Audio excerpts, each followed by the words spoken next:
Today I am going to tell you some tips about the mathematics or how to make your maths strong. Okay.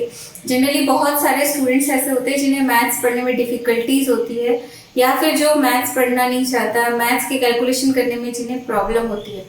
ऐसे students के लिए मैं आपको कुछ tips देना चाहूँगी जिसकी हेल्प से आप अपने मैथ्स को स्ट्रॉन्ग बना सकते हैं। ओके, सबसे पहले जब भी आप कोई टॉपिक पढ़ रहे हैं, first connect your topic with the environment. आप जो भी टॉपिक पढ़ रहे हैं सबसे पहले उसको इन्वायरमेंट से कनेक्ट करिए।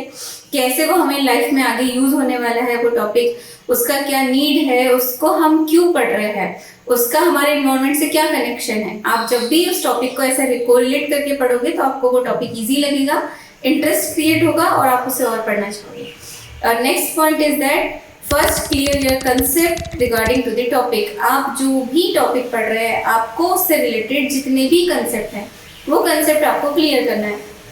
जैसे होता है अगर हम लोग ज्योमेट्री पढ़ रहे हैं, किसी ने पूरा ज्योमेट्री पढ़ लिया है, तो ज्योमेट्री पढ़ने के साथ साथ उसने ट्राइंगल्स हो गए, पॉलीगन्स हो गए, फिर उसका यूज पढ़ लिया, फिर उसके एप्लीकेशंस पढ़ लिए, क्वेश्चंस लगा लिए, सब कुछ कर लिया। लेकिन अगर किसी ने पूछा व्हाट इज पॉइंट, तो हम उसका आंसर नहीं कर पा रहे। सो ये नहीं होना चाहिए। अगर हम कोई भी टॉपिक पढ़ रहे हैं तो उसके जितने भी कंसेप्ट है हमें सबसे पहले वो कंसेप्ट को क्लियर करना है। अगर हम कंसेप्ट को क्लियर करते हैं, छोटे छोटे से जो भी पॉइंट्स है उसमें हमें वो पता होना चाहिए। जैसे अगर पॉइंट की बात करें तो पूरा ज्योमेट्री स्टार्ट होता है पॉइंट से। अगर हमें पॉइंट ही नहीं पता तो हम पूरा ज्योमेट्री कैसे पढ़ेंगे। ओके, तो जो भी आप टॉपिक पढ़ रहे हैं उसके सारे जो पॉइंट्स है, इंपॉर्टेंट पॉइंट है, इंपॉर्टेंट कंसेप्ट है, वो आपका क्लियर होना चाहिए। और third point is that practice for the concept. आपने जो भी कंसेप्ट पढ़ा है, जो भी टॉपिक आपने पढ़ा है, उसके लिए आप कंटिन्यूसली प्रैक्टिस करिए। जैसे सपोज हमने एडिशन पढ़ा है, हम अगर लोअर लेवल की बात करेंगे, जनरल सा एग्जाम्पल, अगर हमने एडिशन पढ़ा है तो एडिशन में एक क्वेश्चन हमें करा जिसके कुछ क्वेश्चंस हमने लगाया, उसके बाद हमें समझ में आ गया एडिशन है, हमने इसे पढ़ लिया, हो गया। ऐसा नहीं है। जब भी हम कोई टॉपिक पढ़ रहे हैं तो उसके लिए हमें प्रैक्टिस करते जाना है। जैसे एडिशन की अगर बात करेंगे तो उसमें क्या किया, हमने डिजिट्स को चेंज कर दिया। डिजिट्स को चेंज करने के बाद हमने फिर से नए क्वेश्चंस लगाए, फिर हुआ, फिर हमने और क्वेश्चंस लगाए। तो अगर हम उस टॉपिक की जितनी ज्यादा प्रैक्टिस करेंगे उतना ज्यादा वो कंसेप्ट क्या होगा, हमारा क्लियर होते चले जाएगा। तो जो भी आप टॉपिक पढ़ रहे हैं उसका कंसेप्ट क्लियर करिए, फिर उसके बाद कंटिन्यूसली क्या करना है, हमें उसका प्रैक्टिस करना है। जितना प्रैक्टिस करोगे उतना ज्यादा आपका वो टॉपिक क्लियर होते चले जाएगा। Next point is dedicate your time for the concept continuously. आपको क्या करना है, आपका जो भी कंसेप्ट है उसके लिए हमें कुछ टाइम का डेडिकेशन करना है। थोड़ा टाइम ले लिया, अगर हम कंटिन्यूसली नहीं कर सकते, हमने आज उसको आधा घंटा दिया है, कल और आधा घंटा देने की कोशिश करिए, नेक्स्ट डे फिर से और आधा घंटा देने की कोशिश करिए।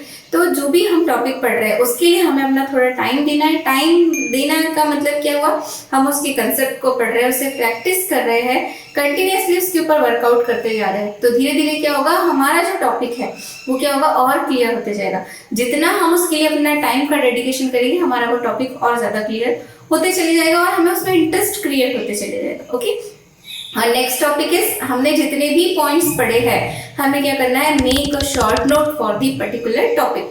आपने जो टॉपिक पढ़ा है, ठीक है, सपोज हम लोग मल्टीप्लिकेशन पढ़ रहे हैं, तो मल्टीप्लिकेशन से रिलेटेड जो भी कंसेप्ट है हमारा, हमें वो पता होना चाहिए कि हमें टेबल प्रॉपर वे में आना चाहिए, कैसे हम मल्टीप्लाई कर रहे हैं वो होना चाहिए। अगर हमने ज्योमेट्री पढ़ा है या अलजेब्रा पढ़ा, ट्रिग्नोमेट्री पढ़ा, कोई भी टॉपिक अगर हम पढ़ते हैं तो उस पर्टिकुलर टॉपिक के लिए हम अपने अकॉर्डिंग क्या करेंगे, शॉर्ट नोट बनाएंगे। शॉर्ट नोट बनाने से क्या होगा, जितने भी पॉइंट्स हमें डिफिकल्ट लगे, इजी लगे, इंपॉर्टेंट लगे, हम उसे क्या करेंगे, नोट डाउन करते चले जाएंगे। तो ये क्या होगा, नेक्स्ट टाइम जब हम वो टॉपिक पढ़ रहे हैं तो उसके लिए हमारे लिए हेल्प हो जाएगा। जब भी हम कुछ दिनों के बाद में उस टॉपिक को उठाकर देखेंगे तो हमें पूरा टॉपिक, पूरे क्वेश्चंस हम फिर से नहीं लगा सकते, क्योंकि हमें और भी बहुत सारे टॉपिक्स पढ़ने हैं।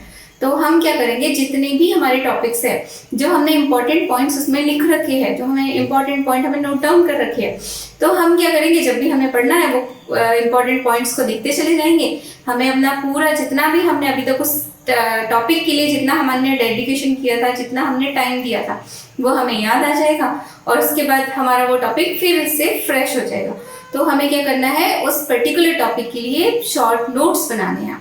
अगर आप नोट्स बनाओगे, नोट्स हम अपने अकॉर्डिंग बनाएंगे, जो हमें इजी लगा, जो हमें डिफिकल्ट लगा, जो हमें इंपॉर्टेंट लगा, तो उसके अकॉर्डिंग क्या होगा, जब हम नेक्स्ट टाइम उस टॉपिक को पढ़ेंगे तो हमारे लिए बहुत ईजी होगा और एक हेल्प हो जाएगी। Okay, and our last topic is, last point is that कि आपने जितना भी पढ़ा है आपको उसका रिवीजन करना है।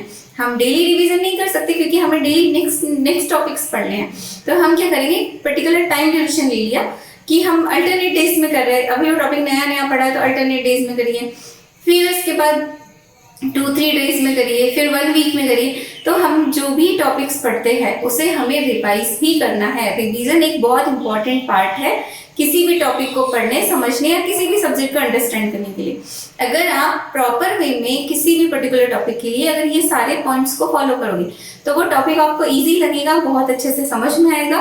और धीरे धीरे अगर हम सारे टॉपिक्स के लिए ये सब मेथड्स को फॉलो करते चले जाएंगे तो डेफिनेटली आपका जो मैथ्स है वो धीरे धीरे स्ट्रांग होना स्टार्ट हो जाएगा। Okay, thank you. Subscribe for more content.